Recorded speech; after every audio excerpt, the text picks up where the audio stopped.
Class 12 chapter का नाम है इलेक्ट्रोकेमिस्ट्री, यानी हिंदी में इसे बोलते हैं वैद्युत रसायन विज्ञान। आज हम लोग इलेक्ट्रोकेमिस्ट्री में एक बहुत ही इंपॉर्टेंट टर्म है जिसको बोलते हैं इलेक्ट्रोड पोटेंशियल। क्या बोलते हैं इसको? Electrode potential. इलेक्ट्रोड पोटेंशियल का डेफिनेशन कभी कभी पूछता है, right short notes on electrode potential या डिफाइन इलेक्ट्रोड पोटेंशियल, यानी इलेक्ट्रोड पोटेंशियल की परिभाषा लिखें, ये क्या है। देखिए इसका डेफिनेशन लिखा हुआ है, व्हेन ए मेटल रॉड, आप मेटल रॉड के बदले इलेक्ट्रोड भी लिख सकते हैं। तो व्हेन ए मेटल रॉड और electrode is dipped in A solution containing its one ions, a potential difference is produced between the solution and the metal rod. The potential difference developed is called electrode potential. It is represented by symbol E.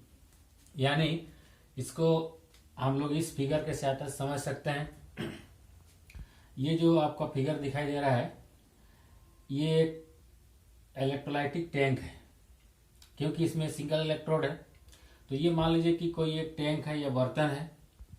इस बर्तन में हम लोग zinc sulphate का solution को डाल दिए हैं। ये जो टैंक है इसमें एक सोल्यूशन है, वो सोल्यूशन है जिंक सल्फेट का सोल्यूशन, यानी जिंक सल्फेट जो क्रिस्टल के रूप में रहता है उसको पानी डाल करके उसको एक विलयन बना लिए, घोल बना लिए, सोल्यूशन बना लिए और इस टैंक में डाल दिए। और ये जो जिंक सल्फेट का सोल्यूशन है इसमें हम लोग जिंक का इलेक्ट्रोड या जिंक का रॉड को इसमें डाल दिए, डिप कर दिए। कहने का मतलब यहाँ पर ऐसे है कि देखिए ये जो इलेक्ट्रोड है वो जिंक का है और जो रिलेटेड सॉल्ट सोल्यूशन लिए हैं वो भी आपका जिंक का ही है। कहने का मतलब है कि जो हम सोल्यूशन लेंगे, जैसे हम लोग ले लिए जिंक सल्फेट का सोल्यूशन, यहाँ पर देखिए जिंक है, तो ये सल्फेट और इसका जो इलेक्ट्रोड है वो भी आपका किसका है? जिंक का है।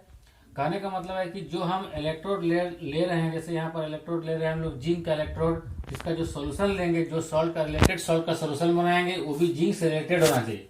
तो यहाँ पर देखिए इलेक्ट्रोड है जिंक का और सोल्यूशन किसका है? जिंक सल्फेट का सोल्यूशन है।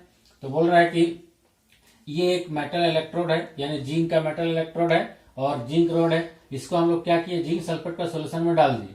जब इस इलेक्ट्रोड को हम लोग जिंक सल्फेट का सोल्यूशन में डुबा दिए या डाल दिए, तो ऐसा करने से क्या होगा, ये जो सोल्यूशन है और इस मेटल इलेक्ट्रोड, देखिए ये जो मेटल इलेक्ट्रोड है ये इस सोल्यूशन के कांटेक्ट में आ गया। सबसे पहले हम लोग क्या किए थे? जिंक सल्फेट का सोल्यूशन बनाए थे। तो बाद में क्या किए? तो हम लोग क्या किए? जिंक सल्फेट का सोल्यूशन में डाल दिए। तो जब इस इलेक्ट्रोड को हम लोग जिंक सल्फेट का सोल्यूशन में डुबा दिए या डाल दिए, तो ऐसा करने से क्या होगा, ये जो सोल्यूशन है और इस मेटल इलेक्ट्रोड, देखिए ये जो मेटल इलेक्ट्रोड है ये इस सोल्यूशन के कांटेक्ट में आ गया। सबसे पहले हम लोग क्या किए थे? जिंक सल्फेट का सोल्यूशन बनाए थे। तो बाद में क्या किए? मेटल इलेक्ट्रोड को डाल दिए, जिंक इलेक्ट्रोड को डाल दिए। तो जिंक इलेक्ट्रोड क्या हो गया? इस सोल्यूशन के कांटेक्ट में आ गया। तो अभी क्या होगा, ये जो मेटल इलेक्ट्रोड है और ये जो सोल्यूशन है इसके बीच क्या होगा? एक पोटेंशियल डिफरेंस प्रोड्यूस होगा। वो जो पोटेंशियल डिफरेंस प्रोड्यूस होगा उसी को बोलते हैं क्या? इलेक्ट्रोड पोटेंशियल ई। तो वही डेफिनेशन में लिखा हुआ देखिए, when a metal rod is dipped in A solution, यानी जब कोई मेटल रॉड को हम लोग क्या करते हैं? सोल्यूशन में डालते हैं, कंटेनिंग इट्स वन आयन्स, यानी उस सोल्यूशन में उसी का आयन होना चाहिए। उसी का आयन कहने का मतलब यहाँ देखिए जिंक का इलेक्ट्रोड है तो आयन भी किसका है? Zn का, यानी Zn2 प्लस आयन हो जाएगा। ये क्या हो जाएगा? आयन, ये आयन हो जाएगा Zn2 प्लस का आयन। तो यहाँ पर क्या है? Zn2 प्लस और SO4 2 माइनस का आयन मिलेगा। A potential difference is produced between the solution and metal electrode. तो ऐसा करने से क्या होगा, ये मेटल इलेक्ट्रोड और ये सोल्यूशन जैसे ही आपस में टच में होगा, कांटेक्ट में आएगा, तो दोनों के बीच क्या होगा? एक प्रकार का पोटेंशियल डिफरेंस प्रोड्यूस होगा। जो पोटेंशियल डिफरेंस इस दोनों के बीच में प्रोड्यूस होगा उसको हम लोग क्या बोलते हैं? Electrode potential. और उसको लिखा जाता है इस प्रकार से, कैपिटल ई से। इस प्रकार से हम लोग इलेक्ट्रोड पोटेंशियल का डेफिनेशन और बाई फिगर समझा सकते हैं। इसको हम लोग, तो ये दूसरा ज्योमेट्री भी ले सकते हैं। मान लिए कि जिंक इलेक्ट्रोड के बदले हम लोग लिख लिए क्या? Copper rod. क्या लिख लिए? Copper rod. तो यहाँ पर सोल्यूशन बदल जाएगा। यहाँ पर किसका सोल्यूशन हो जाएगा? यहाँ पर सोल्यूशन हो जाएगा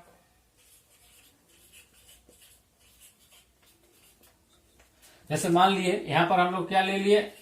कॉपर का इलेक्ट्रोड लिए। तो यहाँ पर जो सोल्यूशन लेंगे वो भी क्या होगा? कॉपर का रिलेटेड सोल्यूशन होगा। तो जरूरी नहीं कि हम लोग जिंक का रड लेंगे तो ही होगा, हम कॉपर का भी ले सकते हैं। तो कॉपर का अगर हम इलेक्ट्रोड लेंगे या कॉपर का रोड लेंगे तो उसका सोल्यूशन भी जो होगा वो इससे रिलेटेड सॉल्ट का ही होना चाहिए। जैसे कॉपर का इलेक्ट्रोड है तो सोल्यूशन किसका है, कॉपर सल्फेट का। अगर मान लीजिए कॉपर का इलेक्ट्रोड है, इसमें अगर हम जिंक सल्फेट का सोल्यूशन ले रहे हैं तो इसमें कोई इलेक्ट्रोड पोटेंशियल प्रोड्यूस नहीं होगा। कहने का मतलब है जो आप इलेक्ट्रोड ले रहे हैं उसी का रिलेटेड सॉल्ट सोल्यूशन भी होना चाहिए। जैसे यहाँ पर कॉपर है, क्या ये कॉपर सल्फेट का सोल्यूशन है। इस प्रकार से क्या होगा, हम इलेक्ट्रोड पोटेंशियल को प्रोड्यूस कर सकते हैं, जिसको हम लोग ई से लिखते हैं।